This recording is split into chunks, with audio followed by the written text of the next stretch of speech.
One very popular supplement, branched-chain amino acids or BCAAs, is something I've been asked on numerous occasions to cover a video on. This supplement itself has grown into a multi-million-dollar industry based on the concept that they create an anabolic environment for muscle growth. They're also something that I personally used for years with the belief that it would help with my muscle recovery and help preserve my muscle during a cut, especially during fasted workouts. But do BCAAs actually hold true to their promise? Well, in order to find out, we need to first understand the concept behind them. So amino acids are basically the building blocks of protein and muscle.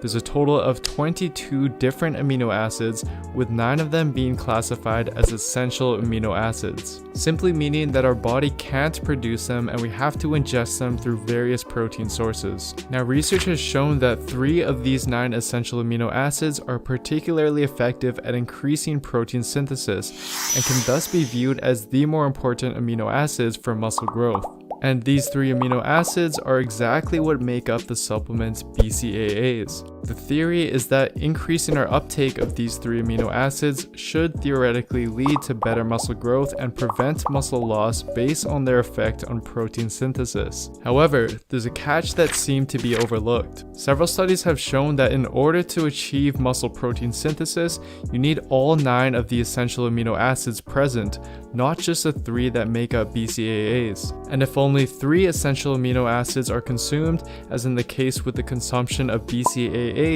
then the availability of the other 6 essential amino acids in the body becomes the rate limiting factor for protein synthesis and makes the BCAAs you consumed pretty much useless if taken alone. So theoretically, BCAAs actually wouldn't provide any benefit over other protein sources that have all 9 essential amino acids and are likely to be inferior to them. But what does research have to say about this? Well, it definitely agrees with it. In 2008, Katsanos and colleagues showed that muscle protein synthesis was greater after ingesting whey protein when compared to ingesting the same amounts of essential amino acids in isolated form. And these were with all 9 of the essential amino acids, not just the 3 that are in BCAAs, suggesting that whey protein ingestion improves muscle protein synthesis through mechanisms that are beyond those associated with its essential amino acid content. In agreement with this, one 2017 study by Jackman and colleagues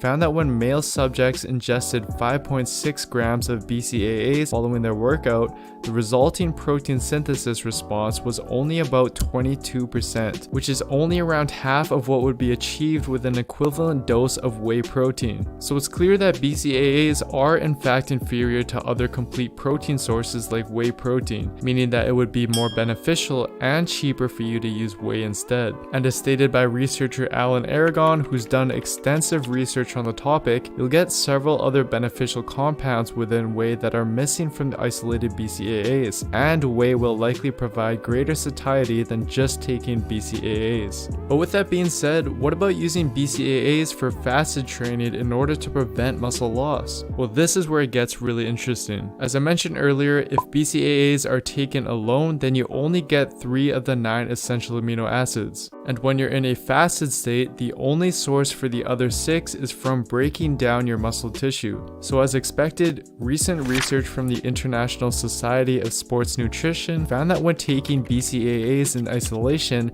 it actually decreases protein synthesis, increases protein breakdown, and interferes with the absorption of amino acids, which is all the exact opposite effect of what you're looking for and is thus not ideal to use when fasting. So what can you do instead? Well, fasted training doesn't seem to cause muscle loss in the first place as long as your daily protein intake is sufficient, and this holds true for both fasted cardio and fasted weight training. For example, one 2013 study found that Muslim bodybuilders who continued to train during Ramadan but in a fasted state experienced no difference in body composition or muscle loss when compared to subjects who trained in a fed state. But in the event that your strength suffers when weight training in a fasted state, I'd suggest taking a scoop of whey protein or having a small protein-rich meal before your workout instead of taking BCAAs. Although this will break your fast, many people are unaware that BCAAs do actually contain calories and will break your fast due to the insulin response it elicits. So if you're going to break your fast anyways, you're better off sticking to a complete protein source. So to sum the video up, here are the main points. My personal recommendation would be to use a food-first approach. Stick with ingesting your required protein from food sources. And if you're still struggling to meet your protein requirements,